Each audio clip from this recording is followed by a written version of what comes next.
Eliminated Drag Race Queen talks betrayals, critiques, and the crack heard around the world.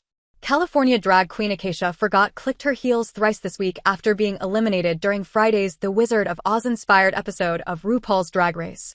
She spoke to Newsweek's Parting Shot about hearing her fellow queen's confessionals, her thoughts on the judges' critiques, and her viral but reveal moment. "If I disagree with something, it's hard for me to hide it," Acacia told Newsweek. "And so in those moments, I'm just like, don't go off.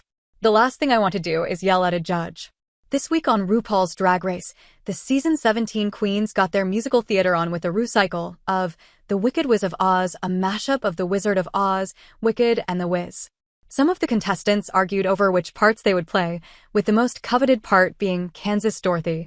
After an argument ensued between Susie Toot and Acacia, it was Acacia who walked away with the role. The contestants, with their role selected, met with Judge Michelle Visage to record their singing parts before practicing their steps with guest judge and choreographer Jamal Sims. Acacia had some trouble initially with her recording, which led to sneers from her fellow queens, but eventually found her voice for the final production. Following their live performance of the musical, the queens grabbed their umbrellas for the Parasols, Shady Ladies runway walk. Acacia sported a rich Parisian look, featuring 3 wigs and 2 parasols stacked on top of each other, complete with a Dior-inspired dress, though every queen performed well in both the musical and on the runway. It was Acacia and Corey King who ended up in the bottom of the rankings.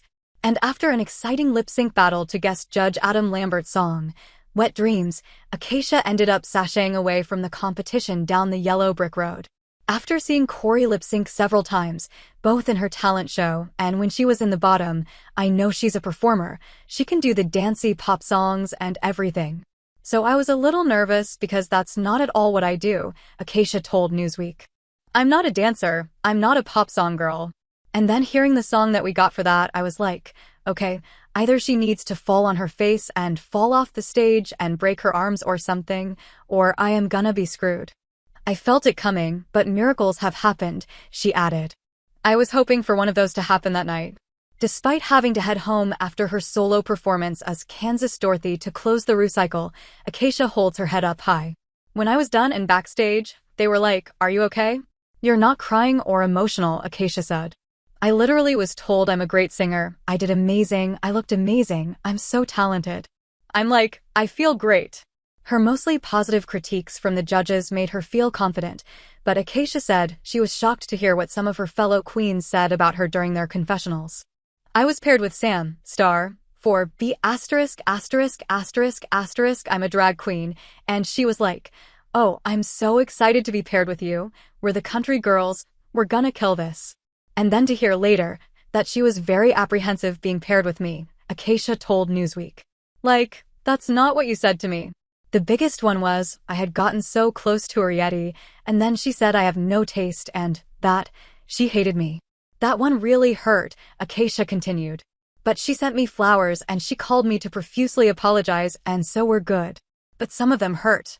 Looking back on the season, Acacia said she's most proud of her talent show and RDR Live acting performances, finding confidence both in what she specializes in and something completely new to her in acting. But she also can't complain about her viral but reveal moment from her Is It Cake? Look in episode 2. "It was the crack heard around the world," Acacia said. "I'm as shallow as a puddle, so I love validation for my appearance. And to get that has really helped boost my ego a little bit and make me feel a bit more confident." In terms of who she thinks will win it all, Acacia said she's rooting for her fellow country girl Sam Starr and her friend Ariete, despite what they said in their confessionals. And though her time was cut short, Acacia is proud of what she accomplished. "I respect everything," the judges say. "I don't always agree with everything they say, but at that point, I already did what I did," Acacia said. "So I can't go back and change anything. No matter what they say, it is what it is."